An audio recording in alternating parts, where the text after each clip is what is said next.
Hi guys, get ready with me kasi nga for today's video, magito kita sa bulod na mo. So, pag nagagya ako, may nakita akong lubi-lubi. Ayo, labi baga kaw boss. May matinangan ginapaguli, apitan ko kan. So, pag nagagya ako, nakita ko surabit na mo, ato yung gusto man magiba sa bulod. So, wana, di pa man gata na nga bangaan, pero dyan na akong inangak, uno kan labi mo kapon. Pero syempre, kaya po natang dali-dalian ang pagagita, ayo nasuranan. Pagpasensya nyo na sa nang taga-video ko, ta medyo pasmado ang kamot. Kikigigan ko kinta sa taga-video ko. Ilintian tanakit ako sa punuyog. So nagpahingalo muna kita. Grabe na bagang katatanglayan ka dito. Nagtarang tukad. Nim, nakabot manggilin baga kita sa mamais ni Madiris. Diba? So ran yun taraw kung pwede na pusuan basang kan mais ni mama. Tibad basang makatanog. So bago kita magriparo kung may puso na sa mais ni mama, ayaw pangilala ko muna sa mga kandidato na nangampanya sa mamais.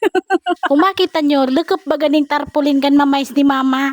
Grabing taga-suporta. Saka bagata hanggang sudong na sana kita sa mga puso ng mais. Berdaw, pwede ko ta sa balyo. Diba dito basang makapuso, basang katang mais. Wow! Picture ko pa kamo. Para maraman nyo, especially sa mga paraikit. Labi kay was kan ikitan nyo.